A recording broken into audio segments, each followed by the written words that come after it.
איך משחקים מטרופולין? מטרופולין הוא משחק סטריט סלולר שמתקיים ברחובות העיר. המטרה של כל שחקן היא להיות הכי עשיר ולקנות כמה שיותר נכסים. איך עושים את זה? טוב, בשביל זה תצטרכו לצאת מהבית ופשוט להסתובב ולקנות נכסים. מה צריך כדי לשחק? מכשיר סלולרי, לא משנה של איזו חברה, ורצוי של סלקום, להוריד את המשחק לסלולרי, זה חינם, חשבון פייסבוק, ולצאת מהבית. שלב אחד, איך משחקים? עוד לפני שהתחלתם, קבלו 50,000 מטבעות עלינו.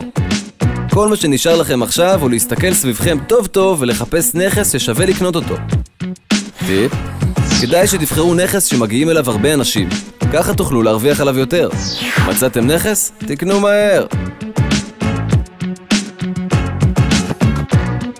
ברכות, הנכס שלכם. רוצים להמשיך לשמור על הנכס ועוד להרוויח עליו מטבעות? כדאי שתדאגו לתחזק אותו ולגבות עליו שכר דירה בכל יום. אפשר גם סתם לבקר בנכסים ולקבל על זה נקודות. כשאתם מבקרים בנכס כלשהו, יחכו לכם בפנים קלפי פרס או כנס.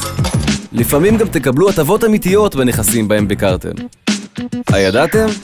באתר האינטרנט של המשחק תוכלו לעשות פעולות נוספות. שלב 2, החברים שלכם ואתם.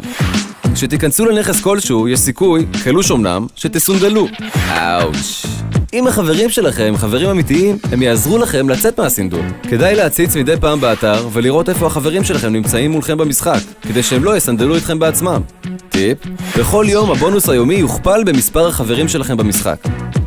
שלב 3, איך להיות סופר מאסטר במשחק. רוצים להראות לכולם מה אתם שווים באמת? אז קודם כל אל תזניחו את הנכסים שלכם.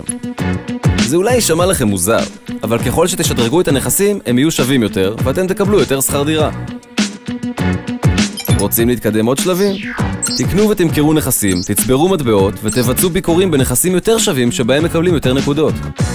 אבל מה לעשות? לא את כל הנכסים אפשר לקנות כבר בהתחלה. את הנכסים היותר שווים תוכלו לקנות בשלבים מתקדמים יותר. טיפ אחרון, במקום לקרוא טיפים, צאו החוצה, המשחק מתחיל עכשיו.